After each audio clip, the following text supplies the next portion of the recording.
Shambhala is widely considered the most iconic coaster at Portaventura Park, and I absolutely love this ride. It is my personal favorite B&M hypercoaster, and I'm going to get into all of the reasons why in this review. Now, a couple things to note. First things first is that this is actually the third tallest coaster B&M has ever done. The only two taller are what are technically considered the two Giga coasters, Leviathan and Fury 325. So this is B&M's tallest hypercoaster, height of 256 feet, drop just shy of 250 feet, over 5,000 feet of track, max speed 83 miles per hour. This ride is freaking huge, and it packs in a lot of different elements. Most of them are airtime hills, but you do also have a really cool turnaround, some bank turns, and just in general a very strong layout. I've had the privilege of doing most of the B&M hypercoasters around the world, and the one that I would say is most similar to this is Mako at SeaWorld Orlando. For me, that is my second favorite B&M hyper. At one point it was my favorite, but after getting on this, I think I do prefer this ride. For one, it is absolutely gorgeous. I love the color scheme. That white just stands out against the blue sky so well. It is absolutely gorgeous. And it's even well themed. Portaventura has some really nice theming,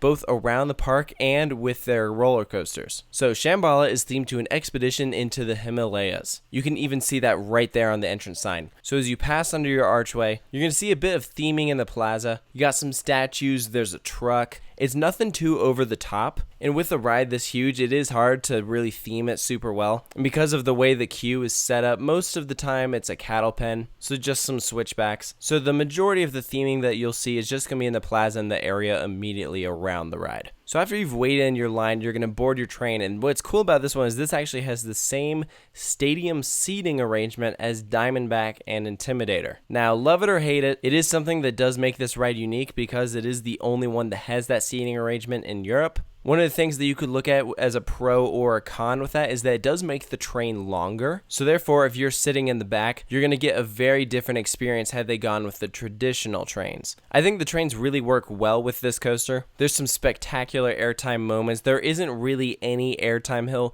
that doesn't deliver some fantastic air, which unfortunately has become kind of a problem with some of these B&M hypers, is that you go over some airtime hills and you don't get any airtime at all. This ride is not one of those. Every single hill sends you flying up out of your seat. As with all B&M hypers, it is floater airtime. However, one thing that I love about Shambhala is it does have one ejector hill. That is right after you go through that figure 8 turnaround, and that is a great moment. Really caught me off guard the first time I rode it, but I'm jumping ahead. Getting into the layout, you turn out of the station, start ascending up that massive lift hill. To your left, you're going to get a phenomenal view of the water. To your right, you'll be able to see all of Portaventura, and then you go into that super steep drop. At the bottom, you do have a tunnel. As with most roller coasters, that drop is definitely going to be better in the back seat, but sitting in the front, you will feel that speed a bit more. It's just different. I definitely recommend sitting both in the front and the back with this ride because it's just a different style of airtime. The airtime you're really going to get sitting in the front is going to be the first half of that airtime hill, as opposed to the back seat, where you really start to feel that airtime once you have crested over the peak of the hill and then are plunging back down to the ground.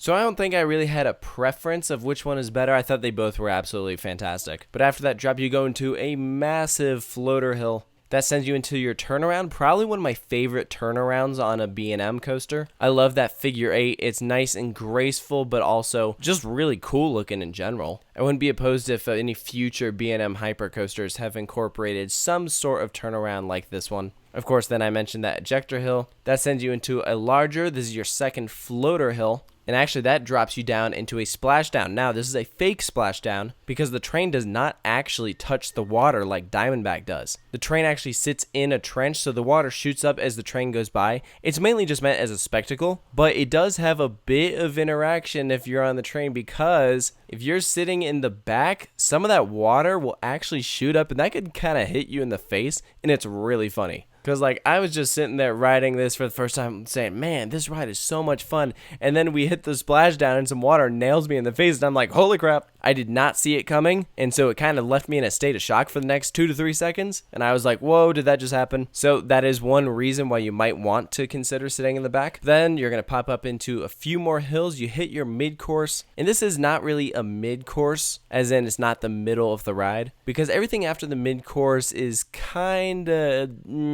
it's okay. This ride does not have the strongest ending, I will say that. I mentioned how I prefer this over Mako. I think Mako has a much stronger ending than Shambhala. After the mid-course, you bank to the left, go into one last airtime hill, and then this little kind of hop into the brake run. So there's not much after it. But I think that's okay because there's so much in kind of that first half before you hit the mid-course that I think it makes up for it. The first portion of the ride is just so good. Not to mention, this is also probably one of the smoothest coasters you will ever ride. There's no rattle, no shakiness to it, even slightly. Hence, that means that Shambhala is very re-rideable. I lapped this thing so many times, and I think at the end of the day, that was one of the things that really made me like this coaster. There's so much good speed. The airtime is crazy, especially if you have some room and you aren't stapled to the back of your seat. But that doesn't mean that necessarily everyone will like this ride. If you're more in favor of ejector airtime and aren't really big into floater, this just probably isn't your ride. But then again, I don't think really B&M Hypers in general would be your kind of experience. But if you like floater airtime, then you're sure to like this. And again, like I said, there is that little hint of ejector to just kind of shake things up a bit, which is why I think that remains my favorite part of the ride. But there's so many good moments that it's understandable why this is widely considered one of the best roller coasters ever built. So for its final score, I'm going to give Shambhala, of course, a 10 out of 10. It was my favorite coaster at Portaventura, absolutely an airtime machine, and I highly recommend Portaventura as a whole. But if you haven't been there and Shambhala is on your bucket list, be sure at some point to go out and ride this thing. And of course, while you're at it, come out and enjoy some of the other coasters that the park has to offer. But that's going to do it for my review of Shambhala at Portaventura in Spain. Let me know if you've ridden this, if you're as much of a fan of it as I am. And of course, stay tuned for more coaster reviews here at Coaster Studios.